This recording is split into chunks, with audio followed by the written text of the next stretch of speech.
श्री दुर्गा सप्तशती पाठ का 9वां अध्याय। निशुंभ वध ध्यानम। मैं अर्धनारीश्वर के श्री विग्रह की निरंतर शरण लेती हूँ। उनका वर्ण बंदूक पुष्प और सुवर्ण के समान रक्तपीत मिश्रित है। वो अपनी भुजाओं में सुंदर अचमाला, पास, अंकुश और वर मुद्रा धारण करती हैं। अर्धचंद्रमा उनका आभूषण है तथा वो 3 नेत्रों से सुशोभित है। राजा ने कहा, भगवान, आपने रक्त बीज के वध से संबंध रखने वाले देवी चरित्र का ये अद्भुत महात्म मुझे बतलाया। अब रक्त बीज के मारे जाने पर अत्यंत क्रोध में भरे हुए शुंभ और निशुंभ का जो कर्म किया उसे सुनना चाहता हूँ। ऋषि कहते हैं, राजन, युद्ध में रक्त बीज तथा अन्य दैत्यों के मारे जाने पर शुंभ और निशुंभ के क्रोध की सीमा न रही। अपनी विशाल सेना को इस प्रकार मारी जाती देख निशुंभ आमर्ष में भरकर देवी की ओर दौड़ा। उनके साथ असुरों की प्रधान सेना थी। उसके आगे पीछे तथा पार्श्व भाग में बड़े बड़े असुर थे जो क्रोध में से भरे हुए और चबाते हुए देवी को मार डालने के लिए आए। महापराक्रमी शुंभ अपनी सेना के साथ मात्र गणों से युद्ध करके क्रोधवश चंडिका को मारने के लिए आ पहुंचा। तब देवी के साथ शुंभ और निशुंभ को घोर संग्राम छिड़ गया। वे देवी दैत्य वो दोनों दैत्य मेघों की भांति बाणों की भयंकर वृष्टि कर रहे थे। उन दोनों के चलाए हुए बाणों को चंडिका ने अपने बाणों के समूह से तुरंत काट डाला और सत समूहों की वर्षा करके उन दोनों दैत्य पतियों के अंगों में भी चोट पहुंचाई। निशुंभ ने तीखी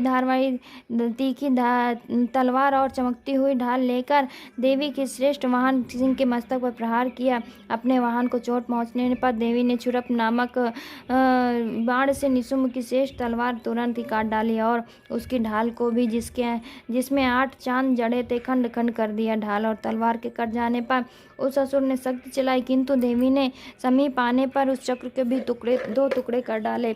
अब तो निशुंभ क्रोध में जल उठा और उस दानव ने देवी को मारने के लिए शूल उठाया, किंतु देवी ने समीप आने पर उसे भी मुक्का मारकर चूर कर दिया। तब उसने गदा घुमाकर चटनी के ऊपर चलाई, परंतु वो भी देवी के त्रिशूल से कटकर भस्म हो गया। तदंतर दैत्यराज निशुंभ को फरसा हाथ में लेकर आते देख देवी ने बाण समूहों से घायल करके धरती पर सुला दिया। उस दानव पराक्रमी भाई निशुंभ के धराशायी हो जाने पर शुंभ को बड़ा क्रोध हुआ और अंबिका का वध करने के लिए वो आगे बढ़ा।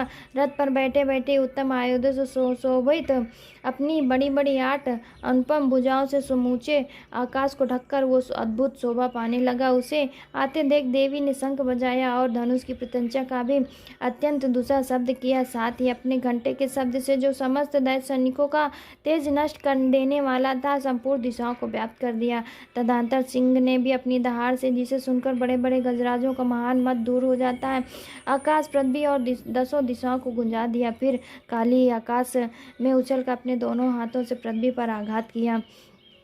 उससे ऐसा भयानक शब्द हुआ जिससे पहले के सभी शब्द शांत हो गया। तत्पश्चात शिवदूती ने दैत्यों के लिए अमंगलजनक अट्टहास किया। इन शब्दों को सुनकर समस्त असुर थर्रा उठे, किंतु शुंभ को बड़ा क्रोध हुआ।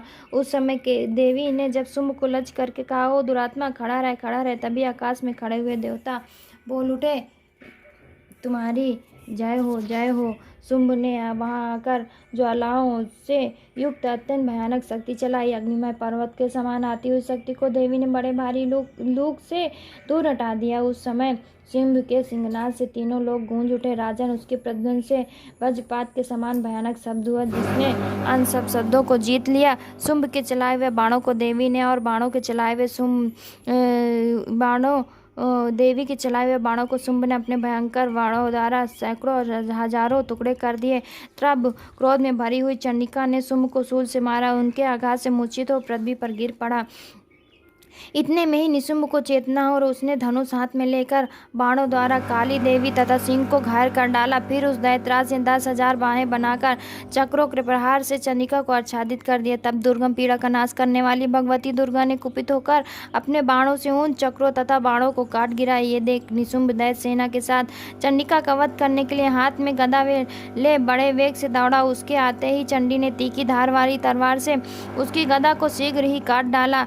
तब उसने शूल शूल हाथ में लिया। देवताओं को पीड़ा देने वाले शुंभ को शूल हाथ में लिया आते देख देवी चंडिका ने वेग से चलाए हुए अपने शूल से उसकी छाती छेदकर शूल से विदीर्ण हो जाने पर उसकी छाती से दूसरा महाबली एवं महापराक्रमी पुरुष खड़े रहे कहते हुए निकलता। उस समय उस निकलते हुए पुरुष की बात सुनकर देवी ठठहार कर हंस पड़ी और खड़ग से उन्होंने उसका मस्तक काट डाला। फिर तो वो पृथ्वी पर गिर पड़ा। तदंतर सिंह अपनी दाढ़ों से असुरों का गर्दन कुचल कर खाने लगा। यह बड़ा भयानक दृश्य था। उधर काली तथा शिवदूती ने भी अन्य दैत्यों का भक्षण आरंभ किया। कौमारी की शक्ति से विदीर्ण होकर कितने ही महादैत्य नष्ट हो गए। ब्रह्मणी के मंत्रपूत जल से निस्तेज हो कितने भाग खड़े हुए। कितने ही दैत्य महेश्वरी के त्रिशूल से छिन्न भिन्न धराशायी हो गए। वाराही के थुन के आघात से कितनों का पृथ्वी पर कचूमर निकल गया। वैष्णवी ने भी अपने चक्र से दानवों के टुकड़े टुकड़े कर डाले। इंद्री के हाथ से छूटे हुए बस से कितने ही प्राणों से हाथ धो बैठे। कुछ असुर नष्ट हो गए, कुछ उस महायुद्ध से भाग गए तथा कितने ही काली शिवदूती तथा सिंह के ग्रास बन गए। इस प्रकार श्री मार्कंडेय पुराण में सार्वाणिक